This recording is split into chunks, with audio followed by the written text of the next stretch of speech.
अरविंद से आप तो श्रवण किए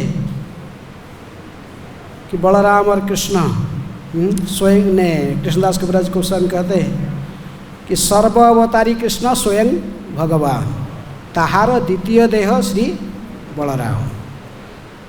समस्त अवतारों के भी जो अवतारी है, जिनसे सारे अवतार आते हैं, वो स्वयं भगवान श्री कृष्ण है। लेकिन इनकी जो पहला विस्तार है वो बलराम, ये केवल शरीर का फर्क है। एक ही स्वरूप भिन्न मात्र काय, आद्य काय मुह्य कृष्ण लीलार सहाय। यदि दोनों एक ही है, केवल कलर में फर्क है, उसको कहते वैभव प्रकाश तो ने क्या प्राभव प्रकाश और वैभव प्रकाश में वो सब आगे सनातन गोस्वामी शिक्षा में है। ये दोनों केवल कलर फर्क है, सांवले है काले, सांवले रंग के है कौन कृष्ण, और ये हैं गोरे। नहीं तो जितनी प्रकार के जो कुछ इनकी लीलाएं हैं, सभी कार्य में इस समर्थ हैं। कृष्ण जो सब लीला कर सकते, बलराम जी की भी सभी समस्त लीला में बलराम जी का भी भाग है। बलराम भी वैसे सभी लीलाओं को प्रकट करते हैं। लेकिन एक सेव्य भगवान है और दूसरा सेवक भगवान है।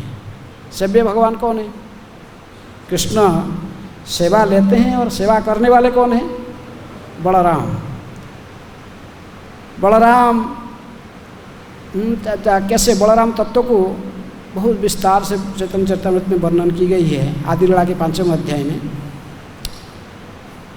तो समय के आधार पर थोड़ा सीमित संक्षेप में बताएंगे कि बलराम कहते कि सृष्टि आदि लीला ये 4 रूप धारण करके करते हैं। 4 रूपधरी करें, सृष्टि कार्य करते हैं। वो 4 रूप क्या है? संकर्षण कारणतय साई, गर्भदशाई च पयब्धि साई, शेषश्च जस्यां सकला, सह नित्यानंदाख्य रामं शरणं ममास्तु। कृष्णदास गोस्वामी 5 श्लोक लिखे हैं बलराम जी की तत्व के बारे में, बलराम नित्यानंद के। पहला श्लोक में कहते कि बलराम जी संकर्षण, इनसे जिनसे कौन कौन आए? संकर्षण कारणदकसाई विष्णु, गर्भदकसाई विष्णु, क्षीराब्धिसाई और अनंत शेष, इनसे भी प्रकट होते हैं। स्वयं बलराम तो स्वयं रूप में कृष्ण के साथ में गोलोक वृंदावन में लीला में रहते हैं। इनको मूल संकर्षण भी कहते हैं। लेकिन उन्हीं के विस्तार रूप में जो दूसरे जो चतुर्भुज आते, चतुर्भुज में जो संकर्षण आते हैं उनको महासंकर्षण कहते हैं। और ये आध्यात्म, सारे आध्यात्मिक जगत के कारण होते हैं। सारे वैकुंठ जगत के कारण सारे वैकुंठ जगत में एक प्लैनेट में रहते हैं और पूरे वैकुंठ आध्यात्मिक जगत को धारण करके रखे हैं। तो इसलिए कृष्णदास कविराज गोस्वामी कहते कि सृष्टि आदि का कार्यतार आज्ञार पालन, शेष रूपे करे विविध सेवन।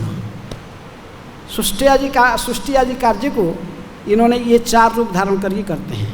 संकर्षण के रूप में आध्यात्मिक जगत को पूरा विस्तारित करके ही इसका धारण भी करके रखते हैं। और संकर्षण से ही कारणदकसाई विष्णु जो विस्तारित होते हैं, कारणान्नव सागर में शयन करते हैं, उनके एक श्वास का अवधि ही किसका? परमायु, ब्रह्मा जी का परमायु है। एक बार निश्वास वायु छोड़ते और प्रश्वास वायु लेने में जितने टाइम लगता है, इतना वो एक ब्रह्मा जी का परमायु है। और ये जो कारणदकसाई विष्णु जिनके लोमकूप से असंख्य ब्रह्मांड की सृष्टि होती है, ये जिनसे आए हैं, इनकी सृष्टा है संकर्षण, और संकर्षण की सृष्टा फिर बलराम, इनके विस्तारित होकर आए हैं। तो इसलिए कारणदकसाई जो सभी कारण के कारण माने जाते हैं। जैसे श्लोक ब्रह्म संगीत जैसे वो नहीं बोला, टाइम जाएगा। तो इसलिए कारणदकसाई विष्णु तो कारणदकसा कर शयन करके ही केवल ब्रह्मांड को सब सृष्टि करते, ब्रह्मांड से लोमकूप से निकलते जाते हैं। और फिर वो गर्भोदय की साई विष्णु के रूप में प्रत्येक ब्रह्मांड में प्रवेश करते हैं। अपने पसीना जड़ में उसको उसको भरकर उसमें ही शयन करके रहते हैं अनंत सज्जा में। और उनके नाभि कमल से कौन निकलते हैं? नाभि से कमल निकल और कमल में ब्रह्मा जी की उत्पन्न होता है। इसलिए कारणोदकसाई विष्णु एक ही है, लेकिन गर्भोदकसाई विष्णु कई है। प्रत्येक ब्रह्मांड है, जितनी ब्रह्मा है इतनी गर्भोदकसाई विष्णु भी है। हमारा जो सब ब्रह्मांड समझते सबसे छोटा है, और ये इस ब्रह्मांड के जो ब्रह्मा 4 माथा वाले, ये पहले देखे द्वारका में कितनी ब्रह्मा आ रहे हैं, परार्ध मुख वाले ब्रह्मा, लेकिन ये सब ये गर्भोदकसाई विष्णु के नाभि से निकलते हैं। तो इसलिए अन्य जो विष्णु रहते हैं क्षीरोदकसाई विष्णु, ये परमात्मा के रूप में ये प्रत्येक जीवात्माओं के हृदय में निवास करने वाले हैं, और जो दुष्टों को विनाश करना, संतों को पालन करना, इनकी ही काम है। ये क्षीरोदकसाई विष्णु ही भिन्न भिन्न अवतार लेते हैं, अवतार धारण करके ये भी राक्षसों को वध करते हैं और संतों को पालन करते हैं। और अनंत शेष जो रह गए बात में, अनंत शेष सभी प्रकार की सेवा करते हैं। हम जो बैठे हैं, जो मंदिर कृष्ण बलराम मंदिर है, आप जो मंदिर की कभी कहीं मंदिर निर्माण करना चाहते हो, पहले भूमि पूजन करके वहाँ किसको स्थापना करते हो? हैं? ऐसी प्रकार आध्यात्मिक जहाँ भी है ब्रजमंडल, जो संपूर्ण ब्रजमंडल है, ये ब्रजमंडल को कौन है? ये स्वयं बलराम अपने को विस्तारित करके ही ब्रजधाम के रूप में हैं, शांत भाव से सेवा करते हैं। किसकी? विविध सेवन कैसे करते हैं ना, शांत रस में ये अपने को विस्तारित करके पूरे ब्रजधाम के रूप में विस्तारित हुए हैं। जितने भी पेड़ पौधे, मयूर, पशु पक्षी, ये सब उनके ही विस्तार है। ये धाम की जो देख रही है, ये धाम के रूप में स्वयं बलराम ही विस्तारित है। केवल वृंदावन की तो ईश्वरी है कौन? राधा रानी, लेकिन पूरा ब्रज की मालिक बलराम जी है। वो आपको कहीं भी निवास करने के अधिकार दे सकते हैं। बलराम जी अन्य जितने भी वन हैं, और कृष्ण किसी इंटरफेयर नहीं करते हैं ना। बलराम और राधा रानी में बहुत संपर्क अच्छे मर्यादा के साथ है। यदि कहीं रास्ता पर जाते हुए राधा रानी देखती कि इस बलराम जी के चरण चिन्ह यहाँ पड़ा है, वो इस मार्ग में गोवर्धन के तलहटी में इस मार्ग में गए, फिर राधा रानी अपने मार्ग बदल लेती, उस मार्ग में नहीं जाती। बलराम जी जब देख लेते कि राधा रानी के चरण चिन्ह, तो तुरंत वहाँ से घूम जाते हैं, अपने मार्ग बदल देते। क्योंकि इसलिए वो शांत रस में तो पूरा धाम के रूप में स्वयं को विस्तारित किए हैं। संक्षेप में केवल बोल रहा हूँ कि समय के आधार पर। तभी दास्य रस में ये भी भगवान की सेवा करते हैं। दास अभिमान सदा रखते हैं। जैसे नित्यानंद प्रभु सदा गौरांग की दास मानते हैं अपने को, कि जैसे आप महाराज के लेक्चर सुने कि वही बलराम, वही नित्यानंद और लक्ष्मण के रूप में भी अन्य लीला में, रामचंद्र की लीला में तथा गौरांग लीला में भी पधारे थे। तो ये सेवा के रूप में आपकी सेवा अभिमान रखते हैं। जब ये वो प्रसिद्ध लीला ने कृष्णदास कविराज गोस्वामी आप दास्य रस के उदाहरण देते हुए एक लीला को व्यक्त करते हैं। कृष्ण ने चैतन्य चरितामृत में एक श्लोक कोट करते हैं भागवत की। भागवत से जो भी दुर्योधन की पुत्री लक्ष्मणा के साथ, लक्ष्मणा को शांब ने हरण किया और सभी जो कुरुवंशी मिलकर इसको अरेस्ट कर लिए, बंदी बना के रख लिए। खेल लगाने वाले कौन थे? नारद मुनि हैं। नारद मुनि वहाँ से आ गए, मैसेंजर बनकर द्वारका में पहुँचे कि इनको कुरुवंशी को हैं बंदी बना लेता है कि जदुवंशी को, पहले तुम लोग खा पी के सो रहे हो, वहाँ तुम्हारे राजकुमार को बंदी कर लिया वो लोग कुरुवंशी। बस कुरुवंशी तो क्षत्रिय का खून है, गर्म हो गए। बोले अच्छा कौन है, इतना हिम्मत है, सब लड़ाई के लिए तैयार हो गए। लेकिन बलराम जी कहे कि नहीं यार, ये सब घटना बलराम सुन लिए कि दुर्योधन की पुत्री है। बोले ये दुर्योधन मेरा शिष्य है चिंता मत करो, मैं जाके उसको समझा दूंगा, मैं लेके आऊँगा शांति का, दोनों को वर कन्या को लेके आऊँगा, मुझे ही मैं अकेले ही जाके सब समाधान कर दूंगा। फिर भी उद्धव के ही 2-4 लोग उनके साथ गए। बलराम जी कहे कि मैं पहले समझाता कर सो, जो नहीं होगा तो फिर युद्ध करना, अभी शांत हो। अब बलराम जी ने पहुँचे कहाँ?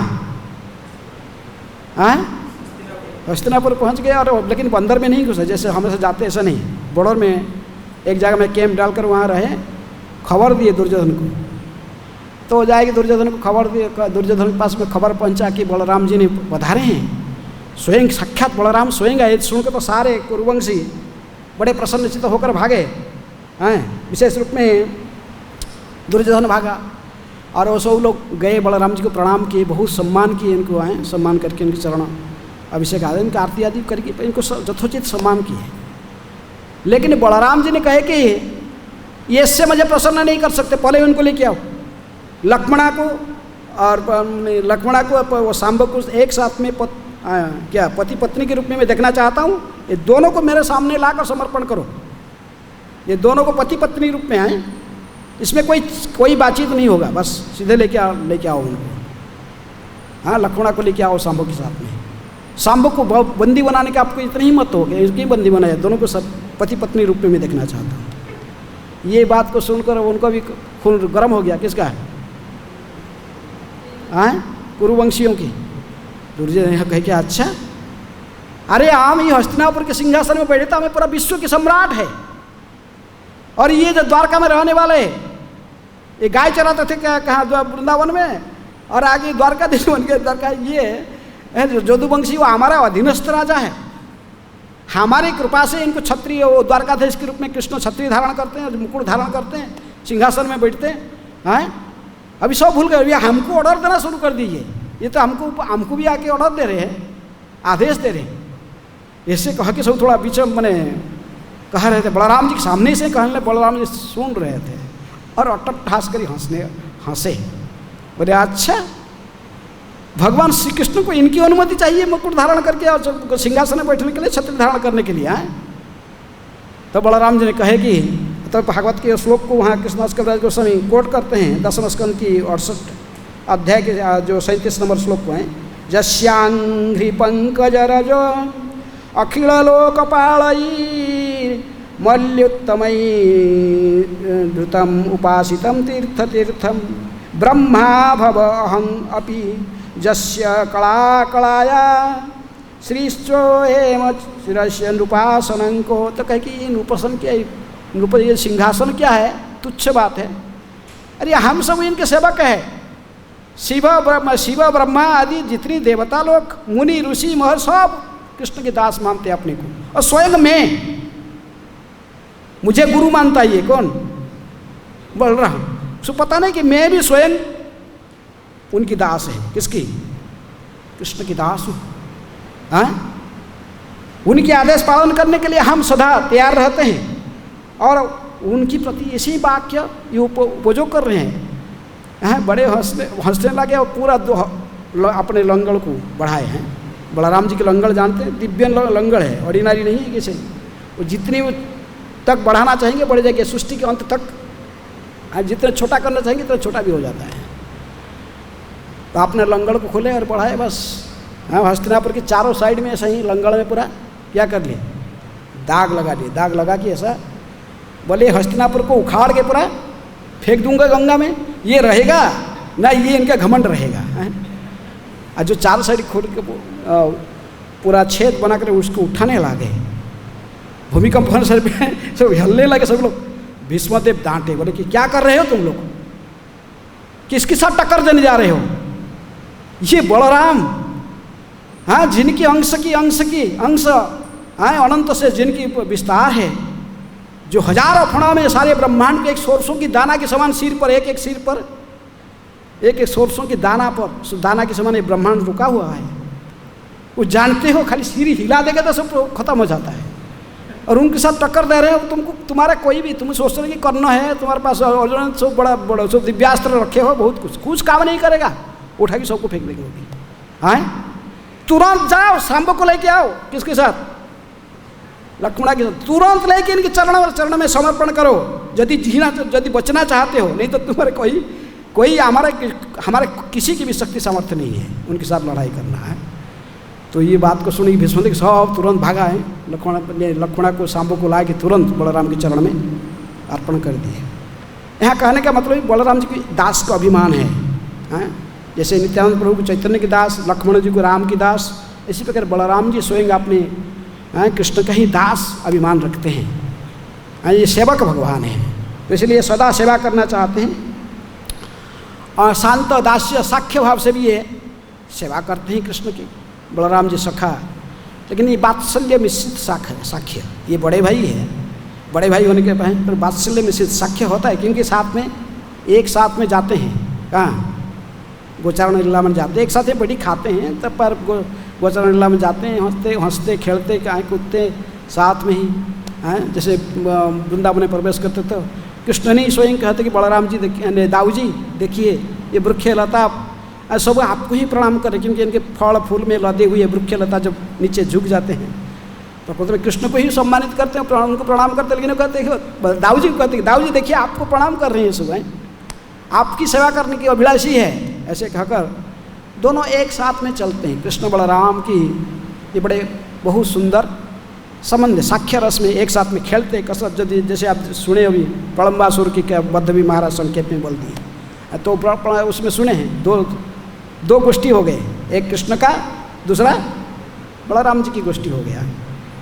उसमें कुश्ती कसरत में भी कभी खेलते कूदते हैं। जैसे ही सुखदेव गोस्वामी लिखते हैं कि दशम स्कंद की 11वें अध्याय 40 नंबर श्लोक में कहते कि दृश्यमाणौ नदन्तौ युधाने परस्परम अनुकृत्य ऋतैर्जन्तु शरतुः प्राकृतैर्यथा। ये श्लोक भागवत के 10वें स्कंद से उन्होंने कृष्णास कविराज गोस्वामी इसको कोट करते हैं कि किस प्रकार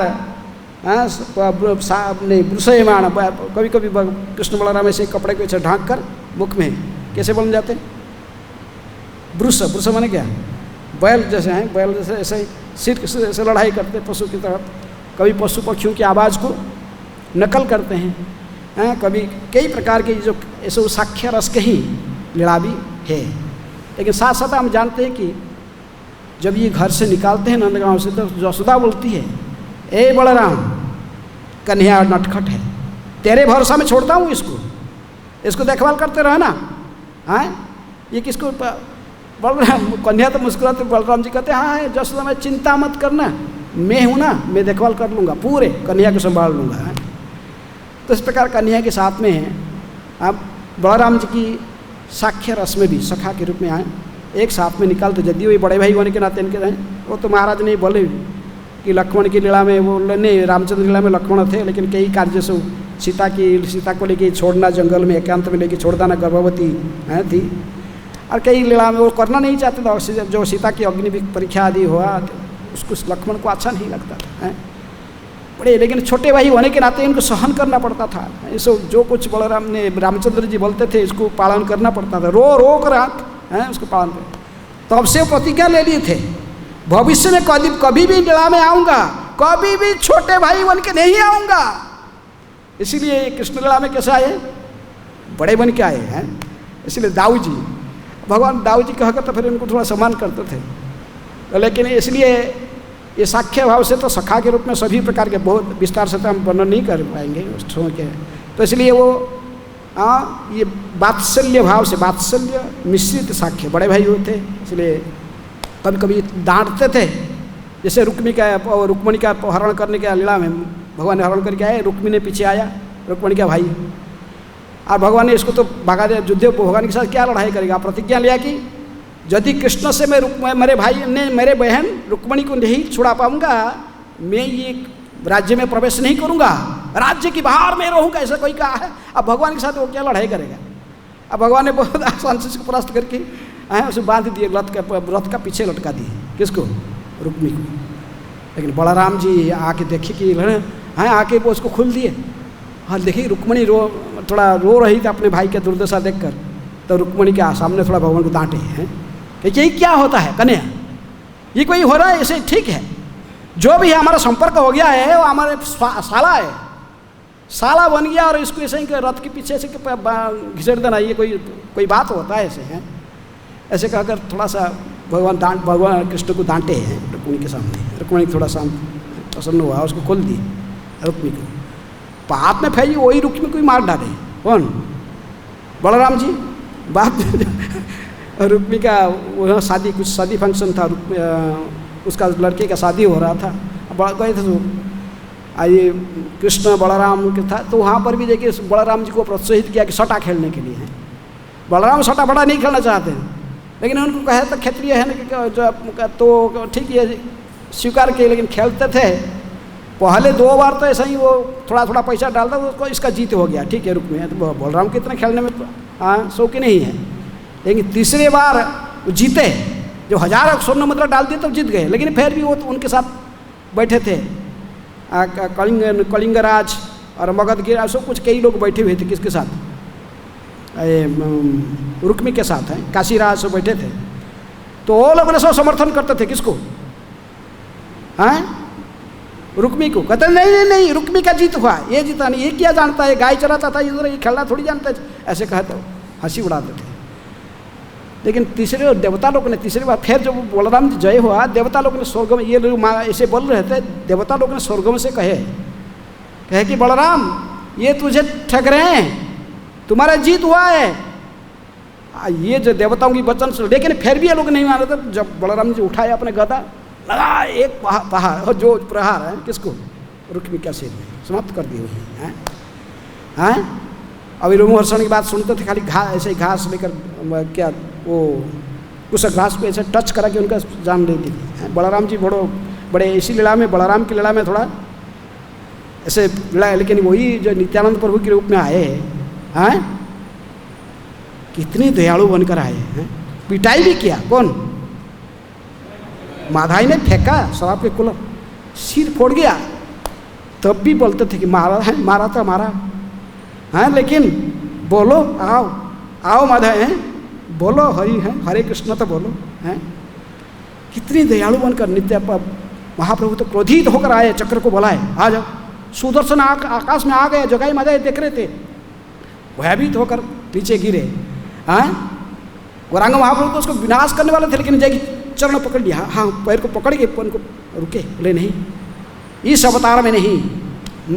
और बलराम के रूप में सब किया था, लेकिन नित्यानंद के रूप में नहीं। हैं? तो बड़े, इसलिए निताई पद कमल कोटि चंद्र सुशीतल जे छायाए जगत जुड़ा है न निताई विनय भाई, राधा कृष्ण पाइते नाय, दृढ़ करी धर निताय पाए। इनकी कृपा के बिना, तो इसलिए मैं कह रहा था कि ये कौन सा साक्ष्य रस के ये लीला को प्रकट की है। साक्ष्य रस में भी भगवान की सेवा करते हैं, इसी प्रकार उन्होंने वात्सल्य रस में भी भगवान की सेवा करते हैं। वात्सल्य रस में जो गोचरण लीला करके कभी थक जाते हैं, बलराम जी किसी ग्वाल बाल की जगह पर कैसे सिर रख कर सो जाते हैं, भगवान श्री कृष्ण सोए जाकर इनको पैर दबाते हैं। किनके? बलराम जी के पैर दबाते, क्योंकि बड़े भाई हैं, इसलिए कृष्ण स्वयं जाके पैर दबाते हैं। केचित क्रीड़ा परिश्रांतं गोपा संग उपवर्हणम स्वयं विश्रमय त्याज पाद संभावनादि भी। आज पाद चरण को भी जाकर कृष्ण जी की दबाते हैं। किसकी? बलराम जी की चरण सेवा करते हैं। इसलिए बलराम जी के साथ ये बड़े भाई होने के नाते कई लीलाएँ हैं, लेकिन तो इसलिए इनको वात्सल्य रस में भी कृष्ण की सेवा करते हैं। बड़े भाई के नाते इनको डांटना, इनको देखवा, ऐसे कोई इनकी थोड़ा अधिकार है, लेकिन फिर भी वो अपना असली जो स्थिति दास्य भावना को तो कभी त्यागते नहीं हैं। इसी प्रकार ब्रज कैल खेला जाए, ब्रज में 4 प्रकार के भाव, 4 रस में विशेष रूप में खेला किए हैं, शांत, दास्य, साख्य, वात्सल्य। कृष्णदास कविराज गोस्वामी कहते कि ये चारों लीला में, चारों रस में बलराम जी कृष्ण की सेवा किए हैं। लेकिन और भी आचार्य विश्वनाथ चक्रवर्ती ठाकुर और अन्य रसिक आचार्य जो है कहते हैं कि प्रकृति में ये माधुर्य रस में भी सेवा करते हैं कृष्ण की। माधुर्य रस, जैसे नित्यानंद की शक्ति कौन है? जानवा नित्यानंद प्रभु का ही शक्ति है, उन्हीं के ही विस्तार है। इसी प्रकार ये अनंग मंजरी है, जानवा माता कौन? अनंग मंजरी है कौन? राधा रानी की छोटे बहन है। इसलिए बलराम जी स्वयं को ही विस्तारित करके ही अनंग मंजरी के रूप में राधा रानी की छोटे बहन बनते हैं, और ये माधुर्य लीला में राधा कृष्ण की सहायता करते हैं। इसलिए यदि बलराम जी की कृपा नहीं होगा, आप किसी भी रस में भक्ति नहीं प्राप्त कर पाओगे। हैं? इनके नाम शेष है, ये सारे सेवा को अकेले ही शेष कर देते हैं। कृष्ण का जितना सेवा, सारे सेवा का अधिकार किसका है? बलराम की। वो कोई सेवा छोड़ते नहीं है। हैं?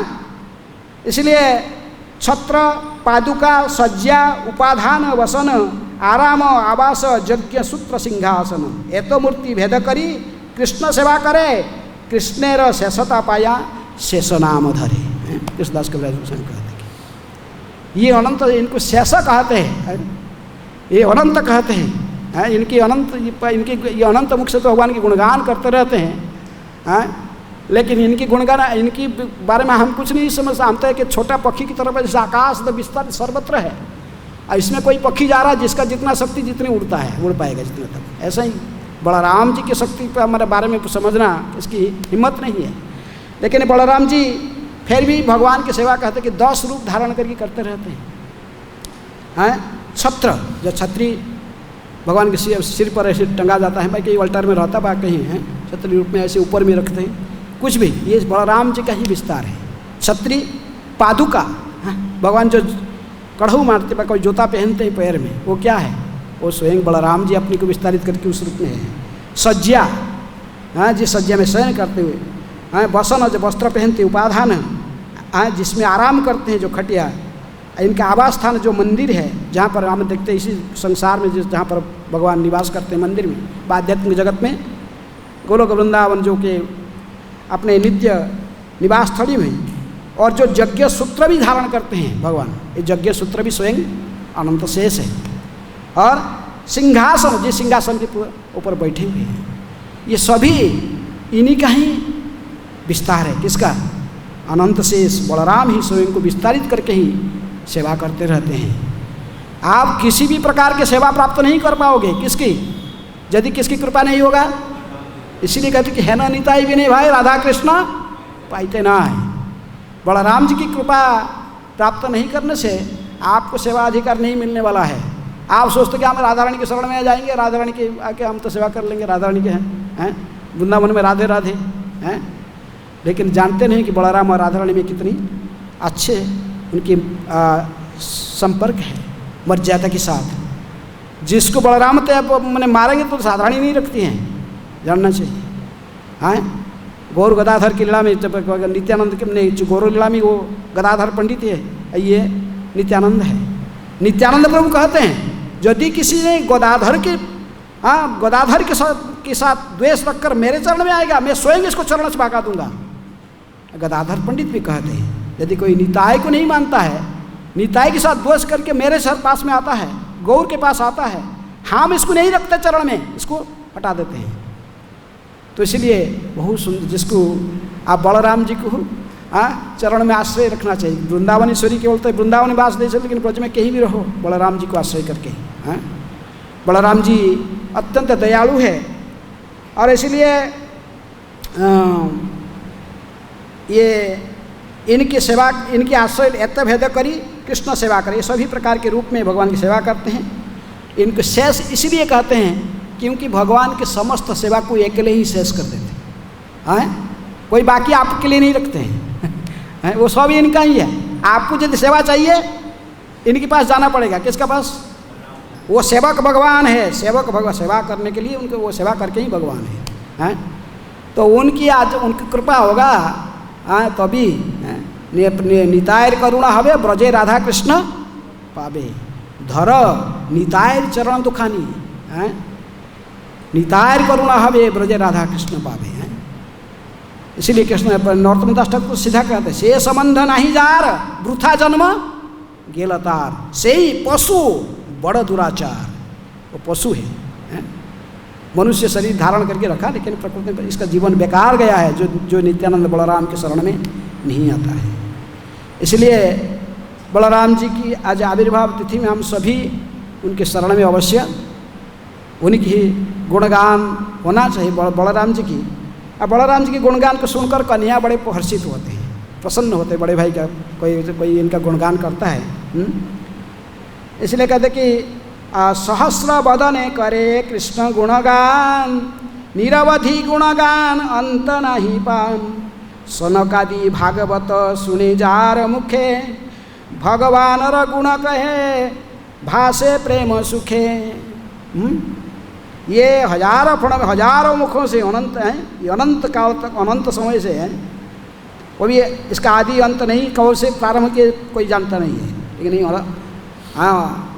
लेकिन निरवधि वो गुणगान कर रहे हैं, ये अनंत काल तक करते रहेंगे, इनके समाप्त नहीं होता है कृष्ण गुणगान करने में। सदा गुणगान करते रहते हैं। और सनक आदि चार कुमार को भी इन्होंने दिव्य ज्ञान प्रदान किए हैं। ये आकर उन्हीं की मुख से भागवत सुने। किन की मुख से? ये अनंत की मुख से, अनंत सच की मुख से ही। हाँ, ये चारों कुमार आकर इनसे ही भागवत श्रवण किए हैं। इसलिए किसी भी ने कहते कि इनको किसी रूप में नेग्लेक्ट करके आप भगवान को नहीं प्राप्त कर सकते, डायरेक्ट कृष्ण के पास में नहीं जा सकते, किसी की। इसलिए इनकी शरण में जाना जरूरी है, क्योंकि ये समस्त लीला में, सभी रस में भगवान की सेवक हैं, सेवा करते हैं। तो इसलिए सेवक भगवान है। अभी समय हो गया, 10 मिनट बाकी है। अतः आविर्भाव है विशेष रूप में। जैसे महाराज ने भी श्लोक पढ़े, आप गर्ग मुनि की नामकरण पढ़कर सुना है, तो इसी प्रकार उनके नामकरण भी भगवान श्री कृष्ण स्वयं भी किया है। कृष्ण स्वयं उनके जन्म की पहले उनके नामकरण कर दिए थे। कौन? भगवान श्री कृष्ण स्वयं किए। इसका बलराम जी के नामकरण जो जोगमाया देवी को आदेश दे रहे थे कि आप कृपा करके ये जो मेरे सातम गर्भ जो देवकी का है, जो मेरा ही अंश है, आया है, तो आप कृपा करके उसको ट्रांसफ़र कराओ। कहाँ से? देवक्या जठरे गर्भं शशाख्यं धाम मामकं तत्सन्निकस्य रोहिण्या उदरे सन्निवेशय। भगवान श्री कृष्ण स्वयं जोगमाया देवी को आदेश देते हैं कि देवकी की गर्भ में संकर्षण या शेष नाम से मेरा ही अंश है, तुम उसे बिना किसी कठिनाई से रोहिणी की गर्भ से स्थानांतरित, रोहिणी की गर्भ में स्थानांतरित कर दो। एक थे किसके गर्भ में? देवकी की गर्भ में, सातम गर्भ में थे।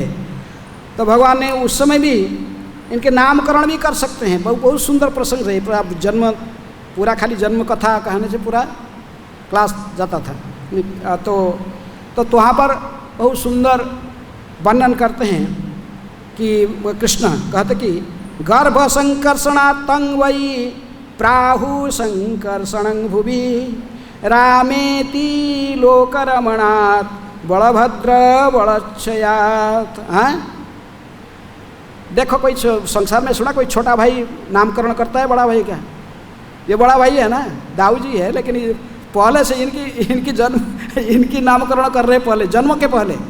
अभी माँ की अभी जन्म भी नहीं हुआ, माँ गर्भ, तब से नामकरण हो रहा। नामकरण कर रहे हैं कृष्ण, छोटे भाई बन के। वो बाद में आएंगे अष्टम गर्भ में, लेकिन होना जोगमाया के तरह कहते कि ये देवकी गर्भ से निकाल कर रोहिणी की गर्भ में भेजे जाने के कारण रोहिणी की पुत्र बाद में संकर्षण भी कहलाएंगे। इसलिए कहते गर्भ संकर्षणात् वही है, एक गर्भ से आकर्षित करके दूसरे गर्भ में भेजे जाएंगे। देवकी की गर्भ से जाएंगे किसी गर्भ में? रोहिणी की गर्भ में। इसीलिए रोहिणी का पुत्र ये संकर्षण भी कहलाएगा। वह गोकुल के सारे निवासी को प्रसन्न करेगा, वह इनको आनंद प्रसन्न रखने की क्षमता रखता है, और सबको ये आनंद, गोकुल ब्रजवासी को सबको आनंदित करेगा। इसलिए इनके राम कहलाएगा।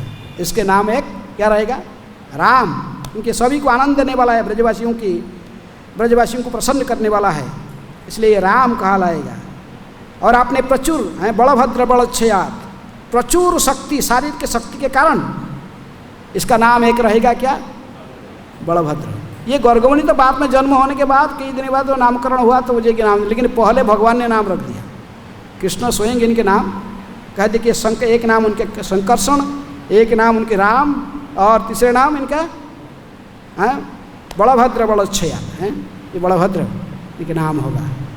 इस प्रकार बलदेव के नामकरण पहले से हो गया था, ये जब इनकी जन्म की पहले। और भगवान ने विशेष रूप में जोगमाया को देवी कहे, और ये जा कहे कि देवकी के गर्भ से मेरा अंश जो है, तो उसको आकर्षित करके ही वहाँ स्थापन करो रोहिणी की गर्भ में।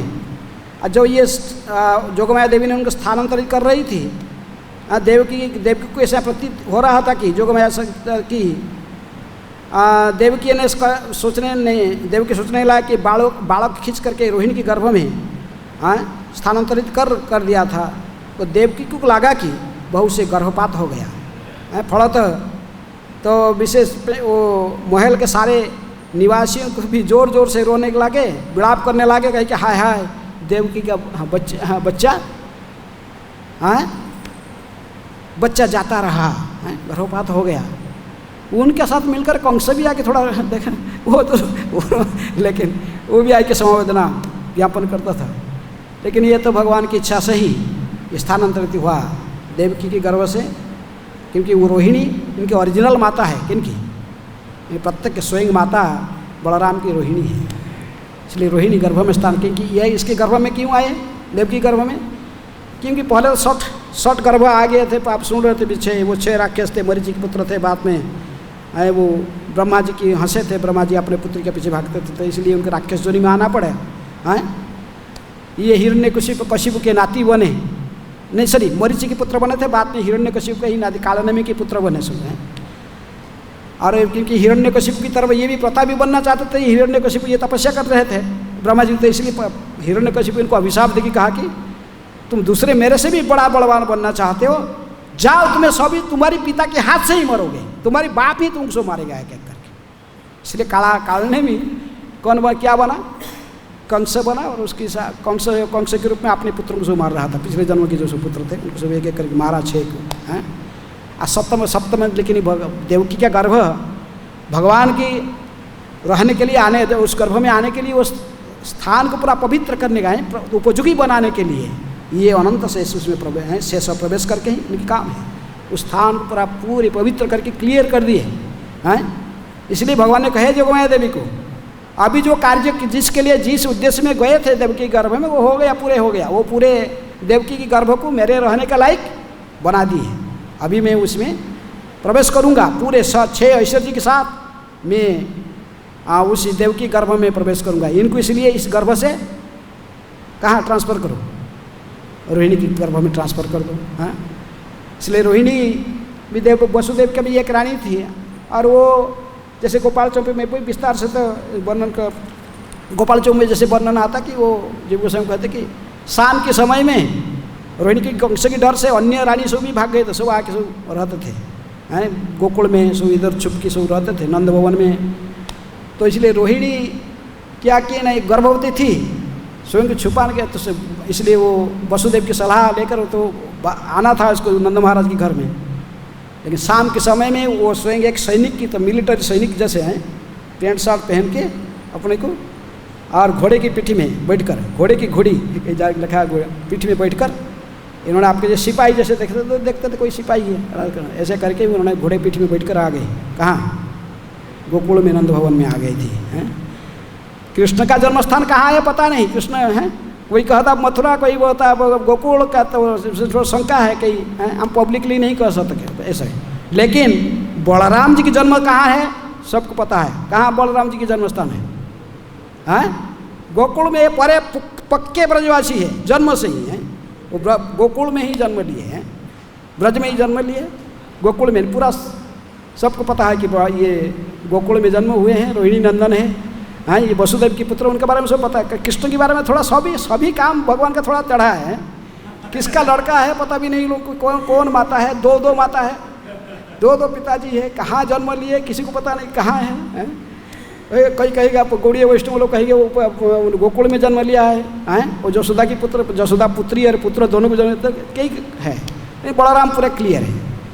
बलराम जी ये सब नहीं जानते, इनको कूटनीति, पॉलिटिक्स और ये सब नहीं आता, स्ट्रेट फॉरवर्ड है, सीधे सीधे डीलिंग करते हैं। ये सब कृष्ण का तरफ वो घुमा फिर के नहीं है। भगवान की हर बात टेढ़ा है, वो खड़े रहेंगे भी टेढ़ा, बोलेंगे भी टेढ़ा, देखने टेढ़ा, सब कुछ है। लेकिन बलराम जी होने पर भी जानते हैं, कोई भी आ जाता है शरण में, इसको शरण देते। कोई भी दुष्ट व्यक्ति कोई भी आता है, भोले वाले हैं, और दुर्योधन जैसे व्यक्ति भी आके प्रणाम कर लिया, दंड लगा, बोले ठीक है, हैं, शिष्य बना लिए, उसको स्वयं सिखाए, गदायुद्ध सिखाए। इसलिए गदायुद्ध कौशल में सर्वश्रेष्ठ था कौन?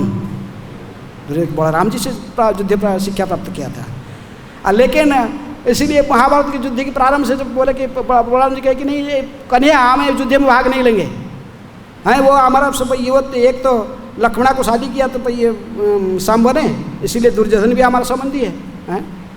और ये तुम लोग पांडव लोग बुआ का लड़का है कुंती का, तो इसीलिए हमें ऐसे झंझट में नहीं, हम नहीं फंसेंगे। कृष्ण कहे कि देखो भाई दाऊ जी, लेकिन मैं तो युद्ध नहीं करूँगा, अस्त्र धारण नहीं करूँगा, मैं अस्त्र धारण नहीं करूँगा, लेकिन युद्ध देखने की मुझे इच्छा है। मैं अर्जुन को प्रतिश्रुति दिया हूँ, रथ में थोड़ा बैठूंगा केवल रथ। बलराम जी गुस्सा हो गए, बोले जो बोलना हमेशा तुम्हारे कन्या तुम्हारे बात में कुछ रखता है अंदर में, हैं? जा तुम जो करना करो, मैं जा रहा हूँ तीर्थ यात्रा में। निकल गए हैं। बड़े शांति प्रिय है, वो सुबह में प्रवेश नहीं करते हैं, लेकिन फिर भी वो जानते हैं, सब समय होश में रहते हैं। कृष्ण स्वयं भगवान ये जानते हैं। यदि वो भीम को मारने के लिए गदा उठा लिए थे, क्योंकि भीम ने प्रहार किया नहीं जंघा में किसकी, लेकिन समझ गए बाद में जब कृष्ण ने समझा दिए, देखिए कि कृष्ण चाहता था, कृष्ण ही की इच्छा है कि ये मरे, तो फिर चुप हो गए। सुभद्रा की विवाह में है, सुभद्रा के वो कहते थे कि नहीं ये लक्ष्मणा को शादी नहीं, सुभद्रा को विवाह करो दुर्योधन के साथ, ये उनका प्लान था। किसका? बलराम जी का, अपना सिर। लेकिन कृष्ण जानते थे सुभद्रा और वो अर्जुन का संबंध था पहले से, इसलिए भगवान का प्लान और कुछ था। बीच में सुभद्रा को भेज दो। सुभद्रा ने भगवान का इनकी सलाह से जब अर्जुन जब हरण किया सुभद्रा को, रथ कौन चलाने लगा? सुभद्रा रथ चला रहा था, अर्जुन बैठा था। बलराम थे क्रोधित हो गए, बोला आज अर्जुन का नाम मिटा दूंगा। है साधु वेश में आया, सन्यासी वेश में आकर कन्या हरण करके लेके जा रहा है, मैं इसका नाम। लेकिन भगवान ने देखिए बताया, बोले दाऊ जी कौन किसको हरण कर रहा था? अरे सो को बोले कौन रथ चला रहा था? रथ को लेके भागा रहा था कौन? नहीं तो सुभद्रा चला रही थी रथ। अब बोले देखिए दाऊ जी, हैं? और सुभद्रा अर्जुन को हरण कर रहा था कि अर्जुन भगवान के, तो फिर बलराम जी समझ गए ये सब इसी का ही है। लेकिन जब उनको पता चलता कि ये सब कृष्ण का इच्छा, फिर चुप हो जाते हैं, फिर शांत हो जाते बलराम। है तो इसलिए वो सदा सेवक अभिमान करके ही सेवा करते। समय हो गया है, यहीं पर रखा, क्योंकि मैं भी थोड़ा रूम में जाएगी, फिर थोड़ा सा फ्रेश होके आऊँगा अभिषेक में। तो बहुत कथा तक कहा जा सकता है, बलराम जी कथा वो अनंत उनके नाम है, कथा भी अनंत है। तो यहीं पर समय वाणी को विश्राम देते हैं। हरे कृष्ण कृष्ण कृष्ण हरे हरे, हरे राम राम राम हरे हरे। हैं? श्री बलराम जी की जय, दाऊ जी की जय।